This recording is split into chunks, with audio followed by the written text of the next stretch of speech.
Good morning friends. मैं हूं ज्योतिर्मय और आप देख रहे हैं मेरा channel how to win election in India. Friends, अभी 5 राज्यों का चुनाव हो गया जिसमें पहली बार बीजेपी ने पश्चिम बंगाल में बहुत बड़ी जीत हासिल की। 200 से ज़्यादा उनको सीटें मिली हैं। अब सबसे बड़ा सवाल यह आ गया सबके दिल में कि पश्चिम बंगाल का पहला बीजेपी मुख्यमंत्री कौन होगा।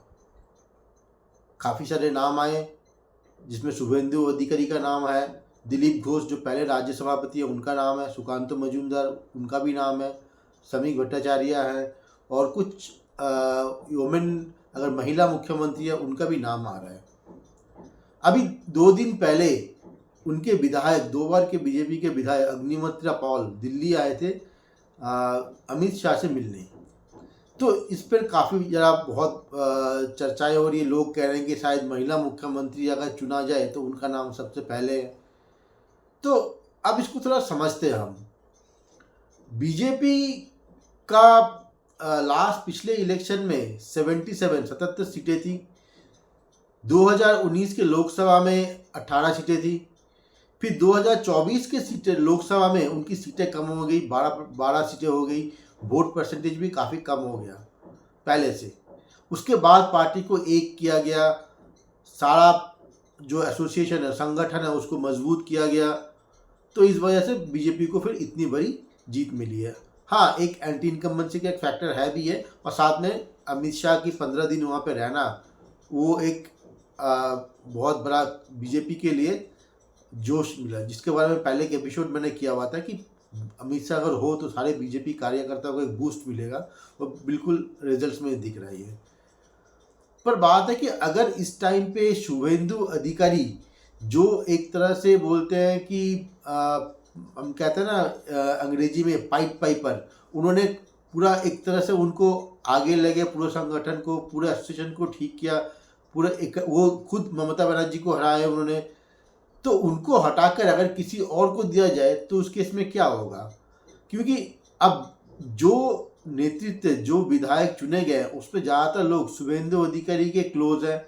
अगर शुभेंदु अधिकारी को हटा दिया जाए तो उसमें क्या होगा, विधायक दल में एक फ्रैक्शंस, एक तरह का अलग अलग गुटबाजी जिसको बोलते हैं ना, फ्रैक्शंस तैयार हो जाएगा।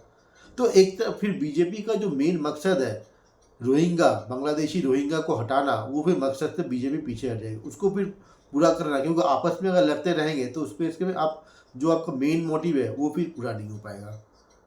हाँ, शुभेंदु अधिकारी के रहने से अगर उनको मुख्यमंत्री बनाया जाए तो उनको एक फ़ायदा होगा कि पूरा संगठन को वो एक करके रख सकते हैं।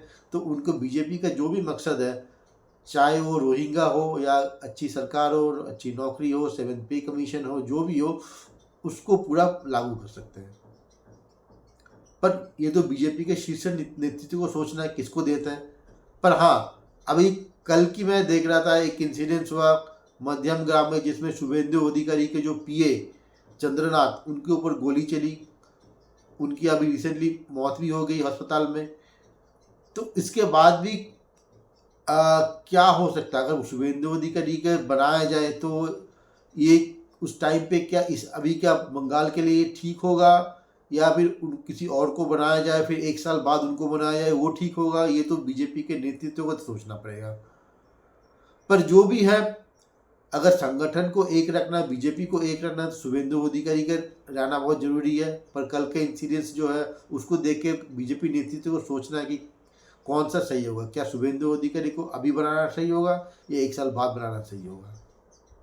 खैर, जो भी हो, आने वाले 1-2 दिन में हमें पता चल जाएगा इसके बारे में क्या हो रहा है। 9 तारीख को सेरेमनी है, ओथ सेरेमनी है, जिसमें प्रधानमंत्री भी जाएंगे और बाकी राज्यों के मुख्यमंत्री भी होंगे।